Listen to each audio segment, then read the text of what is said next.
আপনার উচ্চপদস্থ কর্মকর্তা অমুসলিম, আপনার অফিসের বস অমুসলিম, আপনার স্কুলের টিচার অমুসলিম। এখন তো প্রাইমারি স্কুল বেশিরভাগ অমুসলিমদের দখলে। মাদ্রাসার মধ্যে আমার ছেলেকে যে মাদ্রাসায় পড়ায়, সেখানে তার মাদ্রাসার ক্লাস টিচার অমুসলিম মহিলা। কোনো সময় এটা আমরা কল্পনাও করিনি। অমুসলিম যারা, তারা তাদের পাওনা থেকে অনেক বেশি পেয়েছে, কিন্তু এরপরও তাদের শকর নেই। তারা এখন মুসলমানদেরকে হত্যা করা আরম্ভ করে দিয়েছে। আল আমান আল হাফিজ এত নিরাপদে তাদের ধর্ম পালন করছে, তারা যেখানে চাকরি চাচ্ছে চাকরি পাচ্ছে, কোন জায়গায় তাদের প্রতি বৈষম্য নাই, কিন্তু তারা এরপরও নাখুশ কেন আমরা বুঝতেছি না। যে সমস্ত দেশে মুসলমানরা সংখ্যালঘু, সেখানে দেখেন মুসলমানরা আজান দিতে পারে। মুসলমানরা তাদের সংস্কৃতি প্রকাশ্যে পালন করতে গেলে অনেক ধরনের বাধা আছে, কিন্তু সেই হিসাবে আমাদের দেশে যারা অমুসলিমরা আছে, তারা স্বাধীনভাবে তাদের সব কাজ করছেন। সেজন্য তাদের শুকরিয়া আদায় করা দরকার। ওমর রাদিয়াল্লাহু তাআলা আনহুর যুগের মধ্যে দেখা যায়, হযরত ওমর রাদিয়াল্লাহু তাআলা আনহু এক অমুসলিমকে মসজিদের দরজায় ভিক্ষা করতে দেখলেন। তখন ওমর রাদিয়াল্লাহু তাআলা আনহু যে কথাটি বলেছেন, কিয়ামত পর্যন্ত আমাদের জন্য আদর্শ হওয়া উচিত।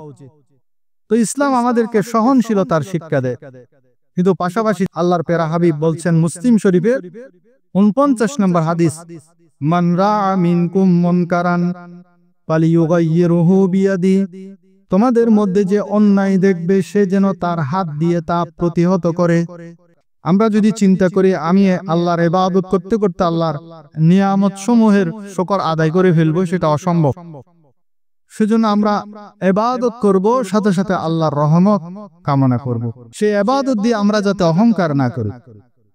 অনেকে ইবাদত করে ইবাদতের অহংকার দেখায়, মানুষকে বলে বেড়ায় আমি এই ইবাদত করেছি, সেই ইবাদত করেছি। আমাদের এই ইবাদত দিয়ে আমরা কোনোদিনও বেহেশতে যেতে পারবো না। আমাদেরকে সব সময় আল্লাহর রহমতের আশা করতে হবে। আল্লাহর পাওনা হলো আল্লাহর ইবাদত করা। আর মানুষ হিসাবে এক মুসলমানের প্রতি আরেক মুসলমানের কিছু পাওনা আছে। বিনা কারণে কোনো মুমিন পুরুষ এবং নারীকে কষ্ট দেয়া যাবে না। এটা হলো একজন মুমিনের প্রতি আরেকজন মুমিনের ১ নাম্বার হক। কিন্তু আমরা এখন একজন মুসলমান আরেকজন মুসলমানকে, এক মুমিন আরেক মুমিনকে সবচেয়ে বেশি কষ্ট দিই। মুসলমানকে কষ্ট দেওয়ার জন্য কি সৌদি আরব যেতে হবে? আমাদের ঘরে ঘরে মুসলমান আছে না? সন্তান মা বাবাকে কষ্ট দিচ্ছে না? বিনা কারণে কষ্ট দিচ্ছে। ভাই বোনকে কষ্ট দিচ্ছে, বোন ভাইকে কষ্ট দিচ্ছে, এক আত্মীয় আরেক আত্মীয়কে কষ্ট দিচ্ছে। বেয়াইলা করছেন, আত্মীয়তার সম্পর্ক সৃষ্টি করছেন, এটা যেন এক মহা অপরাধ। বেয়াই বাড়ি থেকে এটা কেন আসলো না, সেটা কেন আসলো না, এই ঠুনকো কারণে আমরা একে অপরকে কষ্ট মজবুর করে ফেলি। অথচ আল্লাহ তাআলা বলছেন, যারা বিনা অপরাধে বিনা কারণে মুসলমান মুমিন নারী এবং মুমিন পুরুষকে কষ্ট দেয়, তারা প্রকাশ্য পাপের বোঝা বহন করবে। ওই পাওনাদার আল্লাহকে বলবেন, হে আল্লাহ, এ তো জান্নাতে চলে যাচ্ছে, কিন্তু তার কাছে আমি পাওনা পাই, হক পাই, সে আমার হক আদায় করে না। সেটা তার বোন হতে পারে। অনেক ভাইয়েরা আছে বোনের হক দেয় না, মা বাবা মারা যাওয়ার পর ভাই বোনের হক দেয় না, তখন ওই ভাইকে বোনে আটকে ফেলবে, তুমি শহীদ হয়ে বেহেশতে যাইতে পারবে না, আমার হক দিয়ে যাও। তখন আল্লাহ রাব্বুল আলামিন বলবেন যে আমি তো তাকে ওয়াদা করেছি জান্নাত দেওয়ার, আমি তার পক্ষ থেকে তার ওই হকের জিম্মাদারি গ্রহণ করব। আল্লাহ তাআলা তার জিম্মা গ্রহণ করে তাকে জান্নাতে যেতে দিবেন। আমার নবী বলেন, কিয়ামতের দিন আমার উম্মতের মধ্যে ওই সমস্ত ব্যক্তি সবচেয়ে গরিব হবে যে দুনিয়া থেকে নামাজ নিয়েছে, যাকাত নিয়েছে, দান সদকা নিয়েছে, অনেকগুলা নেকি নিয়েছে, নেকি নেওয়ার পরেও সে মানুষের সাথে জুলুম করেছে, কাউকে থাপ্পড় দিয়েছে, কাউকে গালিগালাজ করেছে, কারো হক কব্জ করেছে, কাউকে হত্যা করেছে। এই যে মানুষের হক নষ্ট করেছে, বোনের হক দেয় নাই, স্ত্রীর হক দেয় নাই, ভাইয়ের হক দেয় নাই, প্রতিবেশীর হক দেয় নাই, ওই সমস্ত পাওনাদাররা তাকে ধরে ফেলবে। তো পাওনা পরিশোধ কোত্থেকে করবেন? আমার নবী বলছেন তার সমস্ত নেকিগুলা পাওনাদারদেরকে দেওয়া হবে। দেওয়ার পরে আরো পাওনাদার বাকি থাকবে। এখন কি করবে? এবার বলবে, যারা বাকি আছো পাওনাদার, তোমাদের গুনাহসমূহ এর উপর ঢালো। তারপর কি করবে? ফাতুরিহাত আলাই সুম্মা তুরিহা ফিন্নার, তুরিহা ফিন্নার, আল্লাহ তাআলা বলবেন সমস্ত গুনাহ পাওনাদারদের গুনাহের উপর ঢালো, এবার তাকে জাহান্নামের মধ্যে থ্রো করো, নিক্ষেপ করো।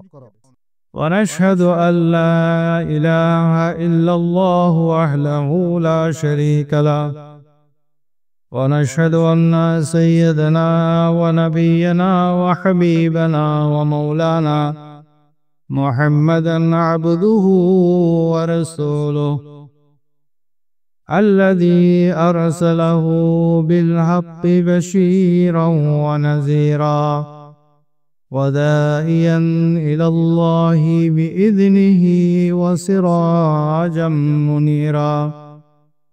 قال الله تعالى عز وجل في كلامه المجيد والفرقان الحميد: أعوذ بالله من الشيطان الرجيم. بسم الله الرحمن الرحيم. إن الله يأمر بالعدل والإحسان وإيتاء ذي القربى وينهى عن الفحشاء والمنكر والبغي يعظكم لعلكم تذكرون. صدق الله مولانا العظيم وصدق رسوله النبي الكريم ونحن على ذلك لمن الشاهدين والشاكرين والحمد لله رب العالمين. ربي صل وسلم وبارك عليه. إن الله وملائكته يصلون على النبي يا أيها الذين آمنوا صلوا عليه وسلموا تسليما. صلى الله على وآله وصحبه وسلم. আলহামদুলিল্লাহ, আল্লাহ পাকের দরবারে লাখো কোটি শুকরিয়া আদায় করছি। রব্বুল আলামিন আজকে জামাদিয়ত আউয়ালের চতুর্থ জুমা আদায় করার তৌফিক দিয়েছেন। আমি সূরা নাহলের 90 নম্বর আয়াত তেলাওয়াত করেছি। মুফাসসিরিন ইকরাম বলেন, এই আয়াতের মধ্যে আল্লাহ রাব্বুল আলামিন সংক্ষেপে ইসলামের সকল ভালো মন্দ তুলে ধরেছেন। মূলত এই আয়াতের মধ্যে আল্লাহ তাআলা 3টি আদেশ দিয়েছেন, 3টি নিষেধ করেছেন। এই 6টি আদেশ নিষেধের মধ্যে মূলত ইসলামের সকল বিধিবিধান এর মধ্যে সন্নিবেশিত আছে। যেমন প্রথম আদেশটি হলো আদল, ন্যায় পরায়ণতার আদেশ দিয়েছেন। দ্বিতীয়ত সদাচরণের আদেশ দিয়েছেন। তৃতীয়ত আত্মীয় স্বজনকে দান করার আদেশ দিয়েছেন। আর নিষেধ করেছেন অশ্লীলতা থেকে। দ্বিতীয়ত অসঙ্গত কাজ করতে নিষেধ করেছেন। যদিও সংক্ষেপ কিন্তু এর ব্যাখ্যা অনেক বিস্তৃত। অসঙ্গত কাজ বলতে আমরা যদি চিন্তা করি, আল্লাহ তাআলা আমাদেরকে অসঙ্গত কাজ করতে নিষেধ করেছেন। এর মধ্যে সমস্ত অন্যায় কাজ সন্নিবেশিত। আল্লাহ তাআলা আমাদের জন্য রাতকে সৃষ্টি করেছেন আরামের জন্য, দিনকে কাজের জন্য। এখন আমি যদি সারা রাত জেগে থেকে দিনে ঘুমাই, সেটা অসঙ্গত কাজ। মা বাবার সাথে, মুরব্বীদের সাথে সম্মানজনক আচরণ করা, এটা সঙ্গত। এর বিপরীত করে অসঙ্গত কাজ। আল্লাহ আমাদেরকে সৃষ্টি করেছেন ইবাদতের জন্য। আল্লাহর ইবাদত করা এটা সঙ্গত। ইবাদত থেকে বিরত থাকা, ইবাদতে বাধা দেয়া, এটা অসঙ্গত কাজ। এভাবে আমরা যদি চিন্তা করি, এই ছোট্ট কথাগুলোর মধ্যে আল্লাহ রাব্বুল আলামিন মূলত পুরো ইসলামের সমস্ত বিধিনিষেধ সন্নিবেশিত করে দিয়েছেন। এই একটা আয়াতের উপর যদি আমরা আমল করতে পারি, তাহলে আর কোনো ধরনের বিশৃঙ্খলা থাকবে না। তৃতীয় নম্বর, আল্লাহ তাআলা বলেছেন অবাধ্যতা থেকে বিরত থাকো। তাহলে 3টি আদেশ এবং 3টি নিষেধ আল্লাহ রাব্বুল আলামিন আমাদেরকে এই আয়াতের মধ্যে করেছেন। আমরা প্রত্যেক মানুষ হিসেবে আমাদের প্রত্যেকের একে অপরের প্রতি কিছু হক বা পাওনা আছে। সে হক পাওনাগুলি যদি আমরা যথাযথভাবে আদায় করি, তাহলে সেটাই হবে সদাচরণ, সেটাই হবে আদল। এক মানুষের প্রতি আরেক মানুষের কি হক আছে, এক মুসলমানের প্রতি আরেক মুসলমানের কি হক আছে। মুসলমান হিসেবে আবার পিতামাতার হক কি, সন্তান সন্ততির হক কি, স্বামী হিসাবে স্ত্রীর হক কি, স্ত্রী হিসাবে স্বামীর হক কি, ভাই হিসাবে বোনের পাওনা কি, বোন হিসাবে ভাইয়ের পাওনা কি, ইমাম হিসাবে মুক্তাদির পাওনা কি, মুক্তাদি হিসাবে ইমামের পাওনা কি, ব্যবসায়ী হিসাবে কাস্টমারের পাওনা কি, কাস্টমার হিসাবে ব্যবসায়ীর পাওনা কি। এবার প্রতিটি বিষয় আমাদের জানা ফরজ, যেটাকে হকুল ইবাদ বলা হয়। আল্লাহর হক একটা, আরেকটা হলো বান্দার হক। আল্লাহর হক আল্লাহর ইবাদত করা, আর বান্দার হকের মধ্যে আবার দুই ধরনের, একটা হলো মুসলমানদের হক, আর একটা হলো অমুসলমানদের হক। তো মুসলমানদের হকের মধ্যে আমাদের মা বাবা, আত্মীয় স্বজন, প্রতিবেশী, প্রত্যেকের আলাদা আলাদা যে হক আছে সেটা আমাদের জানাটা ফরজ। কিন্তু আমরা একে অপরের হক জানিও না, দিতেও চাই না। তো বান্দা হিসেবে আমাদের আল্লাহর হক হলো আল্লাহর ইবাদত করা, এটা ফরজ। আবার আল্লাহ রাব্বুল আলামিন উনি বান্দাদেরকে এই ফরজ ইবাদতের বিনিময় দিয়া আল্লাহর জন্য ফরজ নয়। আল্লাহ আমাদেরকে যে নিয়ামত দিয়েছেন, সেই নিয়ামতের শুকর আদায় করে শেষ করা যাবে না। আমরা যদি চিন্তা করি আমি আল্লাহর ইবাদত করতে করতে আল্লাহর নিয়ামত সমূহের শুকর আদায় করে ফেলবো, সেটা অসম্ভব। সেজন্য আমরা ইবাদত করব, সাথে সাথে আল্লাহর রহমত কামনা করব। কারণ ইবাদত দিয়ে আল্লাহর নিয়ামতের শুকর আদায় করা এটা অসম্ভব। যেমন হাদিস শরীফের মধ্যে একটি ঘটনা আছে, বনী ইসরাইলের ঘটনা। হযরত জিবরাইল আলাইহিস সালাতু ওয়াস সালাম আল্লাহর প্যারা হাবিব সাল্লাল্লাহু আলাইহি ওয়াসাল্লামকে বলেন, ইয়া রাসূলুল্লাহ, ইয়া হাবিবাল্লাহ, বনী ইসরাইলের এক এলাকার মধ্যে, পাহাড়ি এলাকার মধ্যে আল্লাহর একজন বান্দা 500 বছর পর্যন্ত আল্লাহর ইবাদত করেছেন। ওই পাহাড়ের চতুর্দিকে লবণাক্ত পানি, কিন্তু সেই ব্যক্তিটি যেখানে অবস্থান করেছে সেইখানে আল্লাহ রাব্বুল আলামিন তাকে পান করার জন্য মিঠা পানির ঝর্ণা প্রবাহিত করে দিয়েছেন তার জন্য। এবং তার জন্য প্রতিদিন সকালে একটি একটি আনার আল্লাহ রাব্বুল আলামিন সৃষ্টি করে দিতেন। গাছের মধ্যে আনার ফল ধরত, সে ওই আনার খেত, মিঠা পানি পান করত, মিঠা পানি দিয়ে ওযু গোসল করত। কিন্তু চতুর্দিকে ছিল সমুদ্র, সমুদ্রের লবণাক্ত পানি। সে 500 বছর পর্যন্ত ইবাদত করেছে।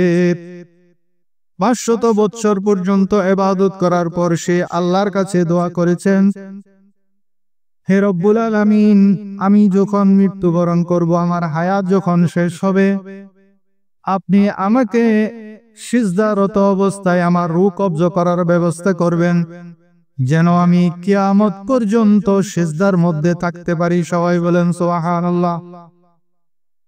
এরপরে জিবরাইল আমিন আমার নবীকে বলেন, ইয়া রাসূলুল্লাহ, ওই ব্যক্তির যখন কিয়ামতের ময়দানে আল্লাহ রাব্বুল আলামিন উপস্থিত করবেন, ফেরেশতাদেরকে নির্দেশ দিবেন তাকে আমার রহমতে জান্নাতে প্রবেশ করাও।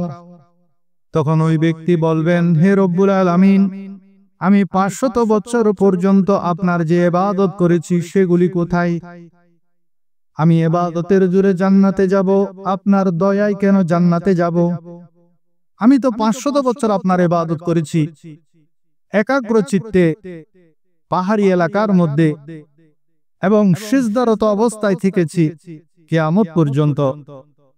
আমার সেই ইবাদতগুলো কই, বরং আপনি আমাকে আমার ইবাদতের বদলা দেন, আমি আপনার দয়ায় কেন বেহেশতে যাব? তখন আল্লাহ রাব্বুল আলামিন বলবেন, হে ফেরেশতারা, আমি তাকে যে দুটি চোখ দিয়েছি, সেই দুইটি চোখের নিয়ামত এক পাল্লায় রাখো, আর তার 500 বছরের ইবাদত আরেক পাল্লায় রাখো। তার দুইটি চোখ নয়, বরং একটি চোখ যখন এক পাল্লায় রাখা হবে, আরেক পাল্লায় তার 500 বছরের ইবাদত রাখা হবে, তার ইবাদত সমূহ শেষ হয়ে যাবে।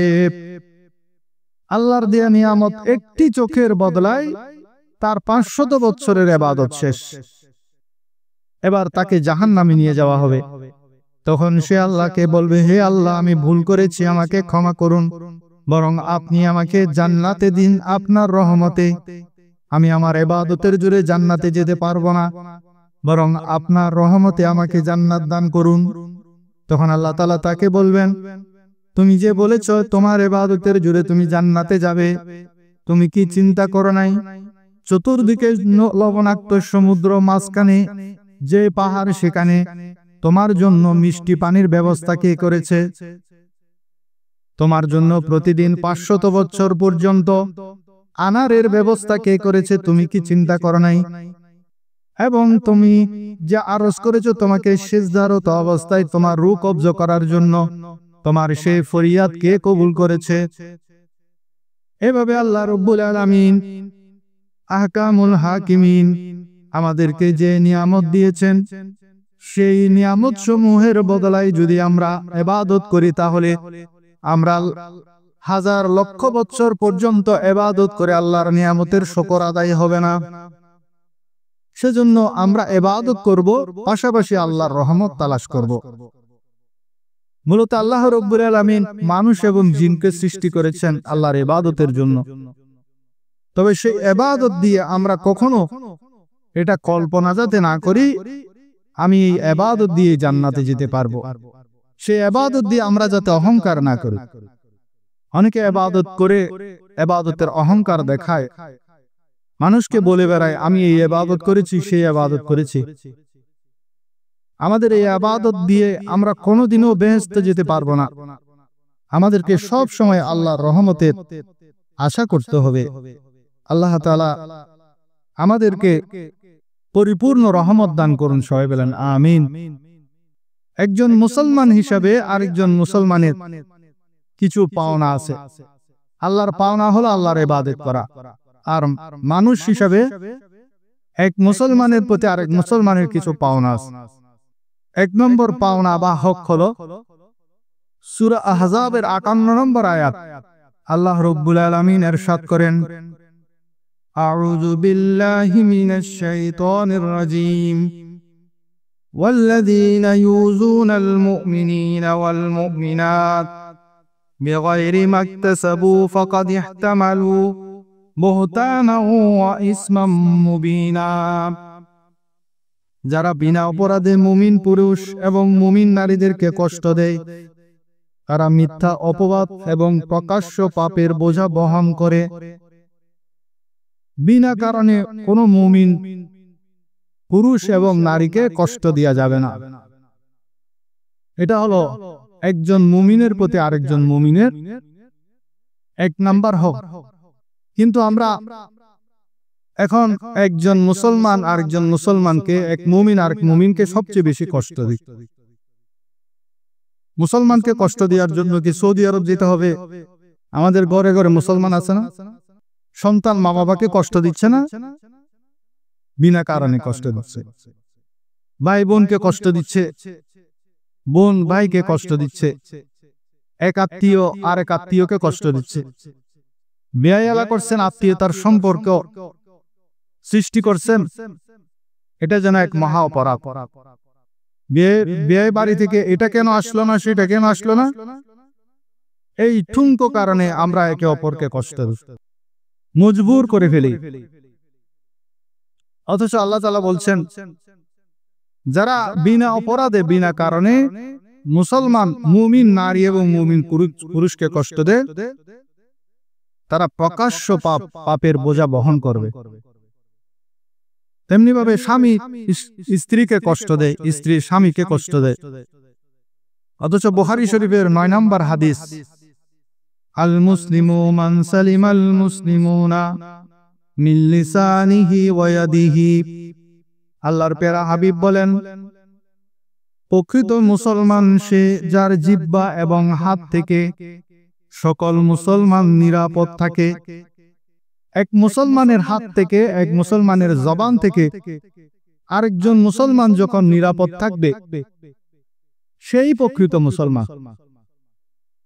এখন আমি নিজেকে মুসলমান দাবি করি, আমার হাত থেকে আমার মুসলমান ভাই নিরাপদ না, আমার জবান থেকে আমার মুসলমান ভাই নিরাপদ না।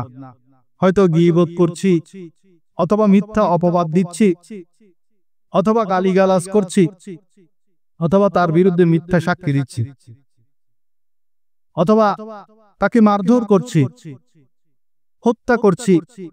এখন তো হত্যা করা একদম সহজ ব্যাপার। এটা যেন একদম আইয়ামে জাহালিয়াতের যুগে আমরা এসে গেছি। আমরা তখন করেছিলাম তুঙ্গ কারণে এক গোত্র আরেক গোত্রের সাথে ঝগড়া বিবাদ লেগে থাকতো, যুদ্ধ বিগ্রহ লেগে থাকতো। আইয়ামে জাহালিয়াতের এই ইতিহাসগুলো আমরা পড়েছি।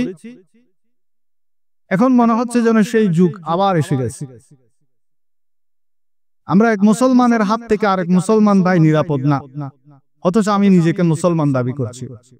আমার জবান থেকে আমার আরেক মুসলমান ভাই নিরাপদ না, অথচ আমি নিজেকে মুসলমান দাবি করছি। মুসলিম শরীফের হাদিসে আরো 6টি হকের কথা বলা হয়েছে। এক মুসলমানের প্রতি আরেক মুসলমানের হক। আল্লাহর প্যারা হাবিব বলেন, হাক্কুল মুসলিমি আলা মুসলিমি সিত্তুন। এক মুসলমানের প্রতি আরেকজন মুসলমানের 6টি হক। সাহাবীরা জিজ্ঞেস করল, ইয়া রাসূলুল্লাহ, সেগুলা কি? আল্লাহর প্যারা হাবিব বলেন, ইজা লাকিতাহু ফাসাল্লিম আলাইহি। যখন তার সাথে মোলাকাত হবে তাকে সালাম দিবে। মুসলমান ভাইয়ের সাথে মোলাকাত হলে তাকে সালাম দিবে। এখন সালাম দেওয়ার জন্য চক বাজার যেতে হবে আমাদের, মুসলমান খোঁজার জন্য, ঠিক কিনা? ঢাকা বাইতুল মোকাররম যেতে হবে মুসলমান খোঁজার জন্য, সালাম দেওয়ার জন্য। আমার ঘরের মধ্যেই তো মুসলমান আছে। আমি সন্তান, আমি ঘরে যখন গেলাম সেখানে আমার স্ত্রী আছে, আমার মা আছে, আমার বাবা আছে, আমার ভাই আছে, আমার বোন আছে। এরা মুসলমান না? তা আমার নবী বলছেন, একজন মুসলমানের আরেকজন মুসলমানের প্রতি পাওনা হলো তাকে সালাম দিয়া। যখনই মোলাকাত হবে সালাম দিয়া। বাজারে যাচ্ছেন, আমাদের দেশে তো 90% মুসলমান। যাকে দেখছেন মুসলমান হিসেবে তাকে সালাম দিবেন। এটা হলো এক মুসলমানের প্রতি আরেকজন মুসলমানের 1 নম্বর হক। ওয়া ইজা দাআকা ফাআজিব। যখন দাওয়াত দিবে তার দাওয়াতে সাড়া দিবে। কিন্তু আমরা দাওয়াতে সাড়া দিই, যিনি একটু বড় লোক তার দাওয়াতে সাড়া দিব, যিনি একটু গরিব ভালো করে বসতে দিতে পারবে না, মেহমানদারি ঠিকই করবে কিন্তু বসতে দিতে পারবে না ভালো করে, স্ট্যাটাস আমার সাথে মিলতেছে না, তার দাওয়াতে আমি যাব না। বিয়ের দাওয়াত দিয়েছে, বিকাশে 2000 টাকা পাঠিয়ে দিছি, বস আমার দায়িত্ব শেষ। অথচ দায়িত্ব হলো তার দাওয়াতে সাড়া দিয়া সেখানে উপস্থিত হওয়া। বড় লোকের আত্মীয় স্বজন বড় লোক হলে তখন শত ব্যস্ততা থাকলেও কার ভাড়া করে, মাইক্রো ভাড়া করে সপরিবারে আমরা উপস্থিত থাকি। কিন্তু গরিব আত্মীয় যখন দাওয়াত দেয় তাকে আমরা মুসলমানই মনে করি না। এটাই হলো আমাদের দোষ।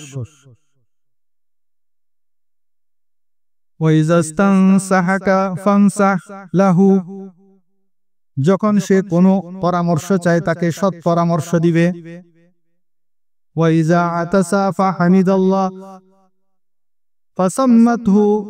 যখন সে হাঁচি দিয়ে আলহামদুলিল্লাহ বলে, তার আলহামদুলিল্লাহর জবাবে ইয়ারহামুকাল্লাহ বলা।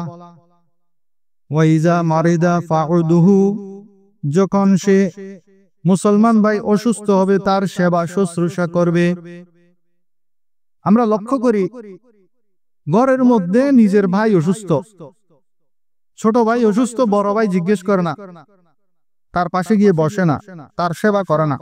বড় ভাই অসুস্থ, ছোট ভাই গিয়ে জিজ্ঞেস করে না, তার সেবা করে না। মা বাবা অসুস্থ, সন্তান ফেসবুক নিয়ে ব্যস্ত, ফেসবুকে স্ট্যাটাস দিচ্ছে আমার মা অসুস্থ, সবাই দোয়া করবে, কিন্তু সে তার মার কাছে গিয়ে জিজ্ঞাসা করে না আম্মা আপনার কেমন লাগতেছে। এখন পরিস্থিতি সেটা আসছে।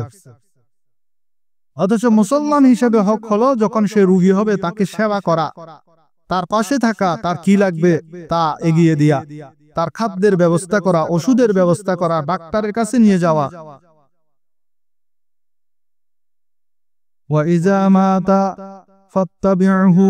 আর যখন মারা যাবে তখন তার জানাজায় শরীক হওয়া। এই 6টি হক একজন মুসলমানের প্রতি আরেকজন মুসলমানের। তো এখন সালাম দেওয়ার বিধানের মধ্যে একটা প্রশ্ন অনেকেই করেন যে আমি মুসলমান দেখলে সালাম দিব। এখন অনেকে বলেন যে আমার অনেক অমুসলিম কলিগ আছে, বা অনেক ছাত্ররা বলে যে আমার স্কুলের মধ্যে অনেক অমুসলিম শিক্ষক আছে, আমি তাদেরকে কিভাবে সালাম দিব? ইসলামী শরীয়তের বিধানে একজন অমুসলিমকে সালাম দিয়া জায়েজ নাই।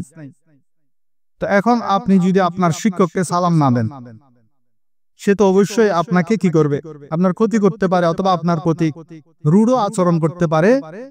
তখন ওলামায়ে কেরাম, ফুকাহায়ে কেরাম বলেছেন আপনি সেই ক্ষতি থেকে বাঁচার জন্য আপনার উচ্চপদস্থ কর্মকর্তা অমুসলিম, আপনার অফিসের বস অমুসলিম, আপনার স্কুলের টিচার অমুসলিম। এখন তো প্রাইমারি স্কুল বেশিরভাগ অমুসলিমদের দখলে। মাদ্রাসার মধ্যে আমার ছেলেকে যে মাদ্রাসায় পড়ায়, সেখানে তার মাদ্রাসার ক্লাস টিচার অমুসলিম মহিলা, হাটাজারি উদুদিয়া মাদ্রাসা। কোন সময় এটা আমরা কল্পনাও করি নাই। অমুসলিম যারা, তারা তাদের পাওনা থেকে অনেক বেশি পেয়েছে, কিন্তু এরপরও তাদের শকর নেই। তারা এখন মুসলমানদেরকে হত্যা করা আরম্ভ করে দিয়েছে। আল আমান আল হাফিজ। এখন অমুসলিম যদি শিক্ষক হয়, তো তাকে আপনি যখন সালাম দিবেন, ফুকাহায়ে কেরাম বলেছেন আপনি তখন নিজে বাঁচার জন্য তাকে যখন সালাম দিতে হবে, আপনার বস যদি অমুসলিম হয়, তখন তাকে আপনি যদি সালাম দেন, নমস্কার বলবেন। নমস্কার বলা যাবে না, এটার অর্থ ভালো না, এটা আমাদের ইসলামী আকীদার সাথে যায় না। আপনি যদিও তাকে সালাম দেন, আসসালামু আলাইকুম যখন বলবেন, তখন আপনি নিয়ত করবেন ফেরেশতাকে সালাম দিচ্ছেন। সেখানে ফেরেশতা আছে না, ফেরেশতাকে সালাম দিচ্ছেন। আর যদি একজন অমুসলিম আপনাকে সালাম দেয়, তখন জবাবে আপনি শুধু ওয়ালাইকুম বলবেন। জবাবে কি বলবেন? ওয়ালাইকুম। তো এখন আপনি ওয়ালাইকুম বললে সে বুঝতে পারবে না, কিরে তোমরা তো সালামের জবাবে ওয়ালাইকুমুস সালাম বলো, আমার সালামে ওয়ালাইকুম কেন বললে? তো বস রেগে যাবে না? সেজন্য সেই ক্ষেত্রেও যদি আপনার ক্ষতি হওয়ার সম্ভাবনা থাকে, ফুকাহায়ে কেরাম বলেছেন তখনও আপনি ওয়ালাইকুমুস সালাম বলবেন, তবে তখন আপনি নিয়ত করবেন কিসের? ফেরেশতাদেরকে। কারণ এটা একটা দোয়া, অমুসলিমের জন্য শান্তির দোয়া করা যাবে না, তার উপর আল্লাহর রহমত বর্ষিত হোক, এটা তো বলা যাবে না। বরং তার জন্য আমরা দোয়া করব আল্লাহ যেন তাকে হেদায়েত দান করেন। তো বাংলাদেশের মধ্যে আমরা দেখি এই 90% মুসলমানের দেশে বেশিরভাগ শিক্ষা প্রতিষ্ঠানের মধ্যে, ব্যাংক যান, বড় বড় পদের মধ্যে তারা পদায়িত আছে, কিন্তু এরপরও তারা কেন জানি নাখোশ। তারা সৌভাগ্যবান যে বাংলাদেশের মতো দেশে তারা এত নিরাপদে তাদের ধর্ম পালন করছে, তারা যেখানে চাকরি চাচ্ছে চাকরি পাচ্ছে, কোন জায়গায় তাদের প্রতি বৈষম্য নাই, কিন্তু তারা এরপরও নাখোশ কেন আমরা বুঝতেছি না। কিন্তু যে সমস্ত দেশে মুসলমানরা সংখ্যালঘু, সেখানে দেখেন মুসলমানরা আযান দিতে পারে, মুসলমানরা তাদের সংস্কৃতি প্রকাশ্যে পালন করতে গেলে অনেক ধরনের বাধা আসে। কিন্তু সেই হিসাবে আমাদের দেশে যারা অমুসলিমরা আছে, তারা স্বাধীনভাবে তাদের সব কাজ করছেন, সেজন্য তাদের শুকরিয়া আদায় করা দরকার। কিন্তু তারা সেটা না করে আরো বেশি পেতে চায়, যার কারণে এই সমস্যা সৃষ্টি হচ্ছে। তো এখন আমাদের করণীয় কি? যে আমাদের এই অবস্থায় আমাদের করণীয়, ইসলাম আমাদেরকে শিক্ষা দিয়েছেন ওয়াতাওয়াসাউ বিল হাক্কি ওয়াতাওয়াসাউ বিস সাবর। সূরা আসরের কথা আমি সূরা আসরের যেই তাফসীর করেছিলাম এক জুমার মধ্যে আপনাদেরকে বলেছি, আমি বিস্তারিত বলছি না, যে সত্যের কথা বলা, সবরের কথা বলা। তো তবে সত্য এবং সবর এরও একটা লিমিটেশন আছে। কারণ কি, যখন কোথায় অন্যায় হবে সেখানে যদি আমি বাধা না দিই অন্যায় বেড়ে যাবে।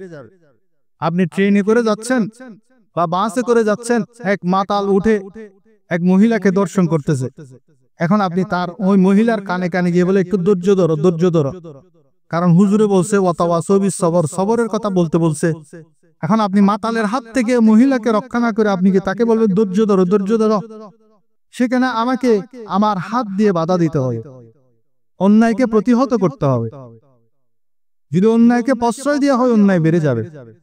সেজন্য যখন আমাদের শক্তি সামর্থ্য থাকবে অন্যায়ের বিরুদ্ধে আমাদের কথা বলতে হবে, অন্যায়ের বিরুদ্ধে প্রতিবাদ করতে হবে।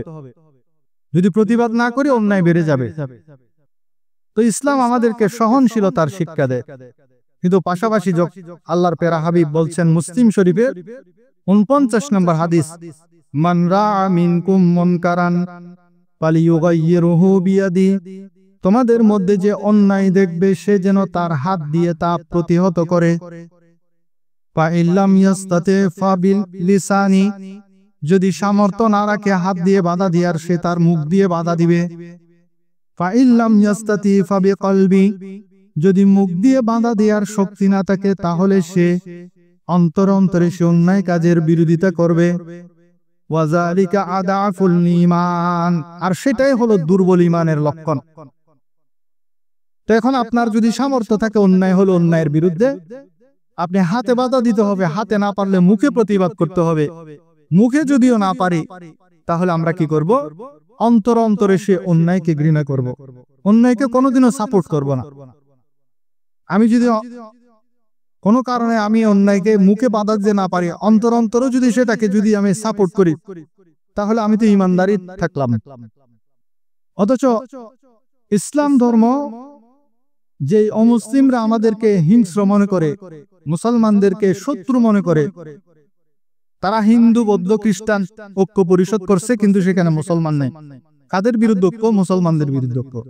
এটা তো আমার নবী বলছেন সমস্ত অমুসলিমরা তারা মুসলমানদের বিরুদ্ধে এক, তারা মুসলমানদের ক্ষতি চায়, তারা মুসলমানদের কল্যাণ চায় না। অথচ আমার নবী কি সুন্দর উদাহরণ দিয়েছেন, অমুসলিম হলো সে যদি মানুষ তাকে সম্মান দেখিয়েছেন। যেমন এক হাদিস শরীফের মধ্যে আছে, সাহাবায়ে কেরামকে নিয়ে আমার নবী এক জায়গায় অবস্থান করছেন, এমন সময় একটি লাশ আসছেন, লাশ দেখে আমার নবী দাঁড়িয়ে গেলেন সম্মানার্থে। সাহাবায়ে কেরামও দাঁড়িয়ে গেলেন। তখন আমার নবীকে সাহাবারা জিজ্ঞেস করে, ইয়া রাসূলুল্লাহ, এটা তো ইহুদির লাশ, আপনি কেন দাঁড়িয়ে গেলেন? তখন আমার নবী তাদেরকে প্রশ্ন করছেন, আলাইসাত নাফসান, সে কি মানুষ নয়? সে যদিও ইহুদি সে তো মানুষ, সে যখন মারা গেছে তখন তাকে সম্মান দেখাতে হবে। ওমর রাদিয়াল্লাহু তাআলা আনহুর যুগের মধ্যে দেখা যায় হযরত ওমর রাদিয়াল্লাহু তাআলা আনহু এক অমুসলিমকে মসজিদের দরজায় ভিক্ষা করতে দেখলেন। তখন ওমর রাদিয়াল্লাহু তাআলা আনহু যে কথাটি বলেছেন, কিয়ামত পর্যন্ত আমাদের জন্য আদর্শ হওয়া উচিত। মুসলিম রাষ্ট্রের মধ্যে মুসলমানরা ট্যাক্স দিয়ে থাকে, জিজিয়া। এখন তো আমরা মুসলমানরা ট্যাক্স দিই, কিন্তু যেটা মুসলিম কান্ট্রি সেখানে অমুসলিমরা জিজিয়া দিবে, ট্যাক্স দিবে, আর মুসলমানরা কি দিবে? যাকাত দিবে। আর অনেকে সেটা প্রশ্ন তোলে, নাস্তিকেরা সেটা প্রশ্ন তোলে যে আপনি যদি এটা ইসলামিক শাসন কায়েম করেন এখানে, তো এখানে কি মুসলমানরা কি জিজিয়া দিবে? তো জিজিয়া দিবে, সমস্যা কি? আমি যাকাত দিচ্ছি, মুসলমানরা সবাই তখন যাকাত ভিত্তিক সমাজ ব্যবস্থা হবে, ওরা ট্যাক্স দিবে, সমস্যা কি? তো ওমর রাদিয়াল্লাহু ওই বৃদ্ধকে দেখে বললেন যে তোমার প্রতি আমি ইনসাফ করতে পারি নাই, কারণ তুমি যখন যুবক ছিলে, তোমার যখন সামর্থ্য ছিল, তোমার কাছ থেকে আমি ট্যাক্স আদায় করেছি, কিন্তু এখন তুমি বৃদ্ধ হয়ে মসজিদের দরজায় ভিক্ষা করছো। সেদিনই ওমর রাদিয়াল্লাহু তাআলা আনহু ওই অমুসলিম বৃদ্ধের জন্য বাইতুল মাল থেকে ভাতার ব্যবস্থা করেছেন। সবাই বলেন সুবহানাল্লাহ। কেমন উদারতার ধর্ম ইসলাম! সেজন্য এই দেশের যারা অমুসলিম আছেন তারা অনেক ভাগ্যবান মনে করতে হবে, অন্যান্য দেশের অমুসলিম থেকে তারা ভালো আছেন। সেজন্য কারো ফাঁদে পড়ে আমরা একে অপরের সাথে মারামারি, ঝগড়া বিবাদ, একজনের উপাসনালয়কে আরেকজন উপাসনালয় আক্রমণ, এগুলা থেকে আমরা বেঁচে থাকতে হবে। আল্লাহর প্যারা হাবিব প্রতিবেশীর যে হক বলেছেন, সেখানেও মুসলমানদেরকে মুসলমান এবং অমুসলমান উভয়কে সন্নিবেশিত করেছেন। সেখানে বলেন না তোমার প্রতিবেশী যদি মুসলমান হয় তার সাথে ভালো আচরণ করো, বরং অমুসলমান যদি হয় তার সাথেও ভালো আচরণ করার কথা বলেছেন। যেমন তিরমিজি শরীফের 1943 নম্বর হাদিস যদি পড়েন, হযরত সাহাবী হযরত আব্দুল্লাহ ইবনে আমর রাদিয়াল্লাহু তাআলা আনহুর ঘটনা। একদিন তার ঘরে একটি বকরি জবাই করা হলো, খাবার রান্না হলো। তিনি তার গোলামকে জিজ্ঞেস করলেন, আমার পাশে প্রতিবেশী যে ইহুদি আছে তার কাছে খাবার পাঠিয়েছো কিনা?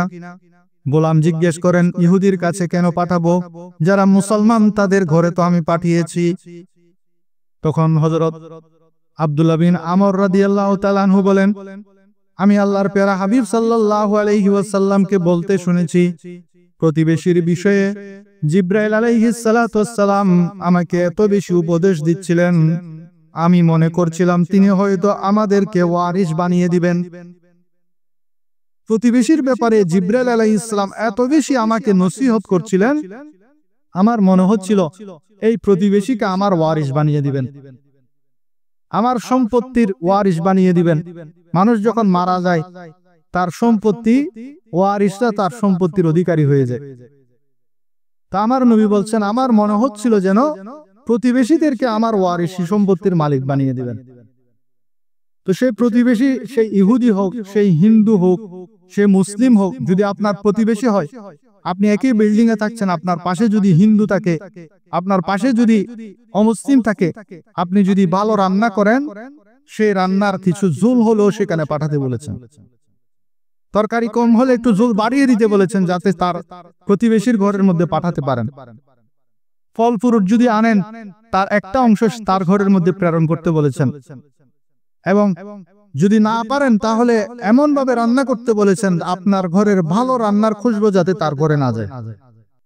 11টি হকের কথা হাদিস শরীফের মধ্যে আছে। নাম্বার 1, যদি সে তোমার কাছে ঋণ চায় তাহলে প্রতিবেশীকে ঋণ দিবে। নাম্বার 2, যদি তোমার সহযোগিতা চায় তাকে সহযোগিতা করবে। যদি অসুস্থ হয়ে পড়ে তার খোঁজ খবর নিবে। তার কোনো কিছুর প্রয়োজন হলে তাকে দেবে। সে অভাবগ্রস্ত হয়ে পড়লে খোঁজ খবর নিবে। যখন সে ভালো কিছু লাভ করে তখন তাকে শুভেচ্ছা জানাবে। প্রতিবেশীর সন্তান জিপিএ 5 পাইছে, আপনি তাকে কি করবেন? শুভেচ্ছা জানাবেন। যদি সে বিপদে পড়ে তাকে সান্ত্বনা দিবে। মৃত্যুবরণ করলে তার জানাজায় শরীক হবে। তার অনুমতি ছাড়া তোমার ঘর এত উঁচু করবে না যে তার ঘরে বাতাস ঢুকতে পারে না। তার ঘরটা নিচু, আপনি উঁচু করতেছেন, তার অনুমতি নেন, আর ঘর গান উঁচু করছুম, সেটা অনুমতি নিয়ে ইসলামের বিধান। নাম্বার 10, কোনো ভালো খাবার রান্না করলে তাকে এর ঘ্রাণ ছড়িয়ে কষ্ট দেবে না। যদি ঘ্রাণ চলে যায় তাহলে তোমার খাবারের একটি অংশ তার ঘরে পৌঁছে দিবে। নাম্বার 11, যখন কোনো ফল কিনে তোমার বাড়িতে আনবে তখন হাদিয়া স্বরূপ তোমার ওই ফল থেকে কিছু হাদিয়া তার ঘরের মধ্যে প্রেরণ করবে। এটাই হলো প্রতিবেশীর প্রতি প্রতিবেশীর হক। এখন এই হক যদি আমরা ঠিকমতো আদায় না করি তাহলে কি হবে? তার আঞ্জাম কি? মুসনাদ আহমদের হাদিস, একজন শহীদের ব্যাপারে জান্নাতের ওয়াদা। আল্লাহ রাব্বুল আলামিন তার মকবুল, শহীদ হয়েছে, মকবুল হয়েছে, সে জান্নাতের দরজায় যখন পৌঁছে যাবে তখন তার একজন পাওনাদার তাকে ধরে ফেলবে। ওই পাওনাদার আল্লাহকে বলবেন, হে আল্লাহ, এ তো জান্নাতে চলে যাচ্ছে, কিন্তু তার কাছে আমি পাওনা পাই, হক পাই, সে আমার হক আদায় করে না। সেটা তার বোন হতে পারে। অনেক ভাইয়েরা আছে বোনের হক দেয় না, মা বাবা মারা যাওয়ার পর ভাই বোনের হক দেয় না, তখন ওই ভাইকে বোনে আটকায় ফেলবে, তুমি শহীদ হয়ে বেহেশতে যাইতে পারবে না, আমার হক দিয়ে যাও। তখন আল্লাহ রাব্বুল আলামিন বলবেন যে আমি তো তাকে ওয়াদা করেছি জান্নাত দেওয়ার, আমি তার পক্ষ থেকে তার ওই হকের জিম্মাদারি গ্রহণ করব। আল্লাহ তাআলা তার জিম্মা গ্রহণ করে তাকে জান্নাতে যেতে দিবেন। যদিও আপনি শহীদ হন, জান্নাত আপনার জন্য নিশ্চিত, কিন্তু আপনি যদি বোনের হক না দেন, স্ত্রীর হক, স্ত্রীর মহারানা না দেন, তাহলে আপনার স্ত্রী আপনাকে আটকে ফেলবে। এরপরে নবী করিম সাল্লাল্লাহু আলাইহি ওয়াসাল্লাম একদিন সাহাবীদেরকে প্রশ্ন করেন, আতাদুরুনা মাল মুফলিস, তোমরা কি জানো সবচেয়ে গরিব মানুষকে? সাহাবীরা বলেন, সবচেয়ে গরিব মানুষ হলো যার টাকা নাই, পয়সা নাই, ধন দৌলত নাই, সে হলো সবচেয়ে গরিব মানুষ। কিন্তু আমার নবী বলেন, নয় নয়, ইন্নাল মুফলিসা মিন উম্মতি মান ইয়াতি ইয়াউমাল কিয়ামা বিসালাতা ওয়া সিয়াম ওয়া যাকাতা ওয়া ইয়াতি ওয়া ক্বাদ শাতামা হাযা ওয়া কাযাফা হাযা। আমার নবী বলেন, কিয়ামতের দিন আমার উম্মতের মধ্যে ওই সমস্ত ব্যক্তি সবচেয়ে গরিব হবে যে দুনিয়া থেকে নামাজ নিয়েছে, যাকাত নিয়েছে, দান সদকা নিয়েছে, অনেকগুলা নেকি নিয়েছে, নেকি নেওয়ার পরেও সে মানুষের সাথে জুলুম করেছে, কাউকে থাপ্পড় দিয়েছে, কাউকে গালিগালাজ করেছে, কারো হক কব্জ করেছে, কাউকে হত্যা করেছে। এই যে মানুষের হক নষ্ট করেছে, বোনের হক দেয় নাই, স্ত্রীর হক দেয় নাই, ভাইয়ের হক দেয় নাই, প্রতিবেশীর হক দেয় নাই, ওই সমস্ত পাওনাদাররা তাকে ধরে ফেলবে। ধরে ফেলার পর পাওনাদারের ওই হক সমূহ তাকে অবশ্যই কিয়ামতের ময়দানে পরিশোধ করতে হবে। কিয়ামতের ময়দানে পরিশোধ না করে সে জান্নাতে যেতে পারবে না। যদিও তার অনেক ইবাদত, তখন সেখানে তো তার টাকা পয়সা পরিশোধ করার কোনো উপায় থাকবে না। বোনের হক যে দেয় নাই, জায়গা জমিন যে দেয় নাই, সেই জায়গা জমিন তো সেখানে আর দলিল করার ব্যবস্থা নাই, রেজিস্ট্রি করার ব্যবস্থা নাই। তখন কি করবে? বলবে যে এই যে জান্নাতে এত ইবাদত করে এসেছে, তার এত নেকি সবগুলা ওই যারা পাওনাদার তাদেরকে দিয়ে দাও। সব পাওনাদারকে দিয়ে দেওয়া হবে। দিয়ে দেওয়ার পর এ মুফলিস হয়ে যাবে, নেকি শূন্য হয়ে যাবে। অথচ শেষ রাত্রে উঠে উঠে তাহাজ্জুদ পড়েছে, সে নফল রোজা রেখেছে, ফরজ ইবাদত একটাও বাদ দেয় নাই, জামাতের প্রথম কাতারে এসে নামাজ পড়েছে, কিন্তু বোনের হক দেয় নাই, স্ত্রীর হক দেয় নাই, সন্তানের হক দেয় নাই, বছর বছর হজ করেছে, উমরা করেছে, মানুষের হক সে কব্জ করেছে। কিন্তু কিয়ামতের ময়দানে ওই পাওনাদাররা তাকে ধরে ফেলবে। দোকান থেকে বাকি খেয়েছে, তাদের বলেও যায় না ঘরের মধ্যে যে আমার এত টাকা বাকি আছে। সেই পাওনা সবগুলা নিয়ে এসে যখন কিয়ামতের ময়দানে যাবে, পাওনাদাররা তাকে ধরে ফেলবে। 1 টাকা পেলে সেও ধরবে। সেখানে তো আপনার টাকা নাই, পয়সা নাই, কাফনের পকেট আছে নাকি? আপনাকে যে কাফন দিবে সেখানে কোনো পকেট নাই, টাকা পয়সা যাবে না, আপনার আমল যাবে। আমল অনেক নিয়েছেন, কিন্তু পাওনাদারের পাওনা সেদিন পরিশোধ করে আপনাকে জান্নাতে যেতে হবে। তো পাওনা পরিশোধ কোত্থেকে করবেন? আমার নবী বলছেন তার সমস্ত নেকিগুলা পাওনাদারদেরকে দেওয়া হবে। দেওয়ার পরে আরো পাওনাদার বাকি থাকবে। এখন কি করবে? এবার বলবে যারা বাকি আছো পাওনাদার, তোমাদের গুনাহসমূহ এর উপর ঢালো। তারপর কি করবে? ফাতুরিহাত আলাই সুম্মা তুরিহা ফিন্নার। আমরা ফুটবলতে থ্রো মারা, থ্রো এই থ্রো, এটা আরবির মধ্যে এর নাম হলো নিক্ষেপ করা। তুরিহা ফিন্নার, আল্লাহ তাআলা বলবেন সমস্ত গুনাহ পাওনাদারদের গুনাহ এর উপর ঢালো, এবার তাকে জাহান্নামের মধ্যে থ্রো করো, নিক্ষেপ করো। তো মানুষের হক রেখে দিয়ে, হকুল ইবাদ রেখে দিয়ে আপনি জান্নাত যদি আশা করেন, সে জান্নাত আপনার জন্য অনেক কষ্ট। শুধু মানুষ না, পশুদের পাওনা পর্যন্ত সেদিন পরিশোধ করা হবে। একদিন আমার নবী 2টা বকরি যখন লড়াই করছে, আমার নবী হেসে দিলেন। সাহাবীরা জিজ্ঞেস করেন, ইয়া রাসূলুল্লাহ আপনি কেন হাসছেন? তখন আমার নবী বলছেন, আমি এই ছাগলের লড়াই দেখে হাসছি না, আমরা তো গরুর লড়াই দেখে দেখে হাসি। আমার নবী বলছেন, আমি এই যে 2টা ছাগল, একটার শিং আছে আর একটার শিং নেই, এদের সাথে যে আল্লাহ রাব্বুল আলামিন কিয়ামতের ময়দানে ন্যায় বিচার করবেন, আদল করবেন, সেটা চিন্তা করে হাসছি। সাহাবীরা জিজ্ঞেস করেন, কি নিয়ে ন্যায় বিচার করবে? তখন আল্লাহ তাআলা বলছেন, এই 2টা ছাগলকে কাল কিয়ামতের ময়দানে আল্লাহ তাআলা জীবিত করবেন, উত্থিত করবেন। যার শিং নাই তাকে শিং দিবেন, যার শিং আছে তার শিং কেড়ে নিবেন, এবং দুইজনকে মুখোমুখি দাঁড় করাবেন। এখন যে দুনিয়ার মধ্যে যে ছাগলটা, যে বকরিটা মার খেয়েছে, সেটা কিয়ামতের ময়দানে তার প্রতিশোধ গ্রহণ করবে। তারপর তাদের বিচার শেষ। পশু পাখির বিচার হলো সেটা। এরপর বলবেন যে তোমরা মাটির সাথে মিশে যাও। ওই পশুগুলা মাটির সাথে মিশে যাবে।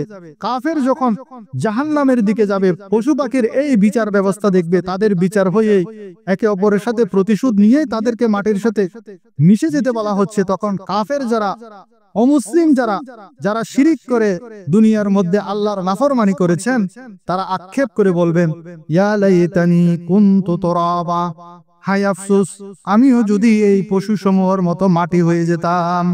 সূরা নাবার 40 নম্বর আয়াত। আমিও যদি মাটি হয়ে যেতাম। আমি তো মাটি হতে পারবো না, আমাকে টেনে হিসেবে ফেরেশতারা তুরিহা ফিন্নার, জাহান্নামের মধ্যে নিক্ষেপ করবে। আল্লাহ রাব্বুল আলামিন, আমরা যদি দুনিয়ার মধ্যে কারো হক কব্জ করে তাকে আপ্রাণ চেষ্টা করেন, কখন মৃত্যু চলে আসে বলতে পারি না। কারো উপর অন্যায়ভাবে হাত তুলবো না। ঘরের মধ্যে যারা আত্মীয় স্বজন আছে, মা বাবা আছে, স্ত্রী আছে, পুত্র কন্যা, তাদের হক যথাযথভাবে আদায় করব। আজকে থেকে আমরা শপথ গ্রহণ করব, আরেকজন মুসলমানকে আমরা মুখ দিয়ে, হাত দিয়ে কষ্ট দিব না।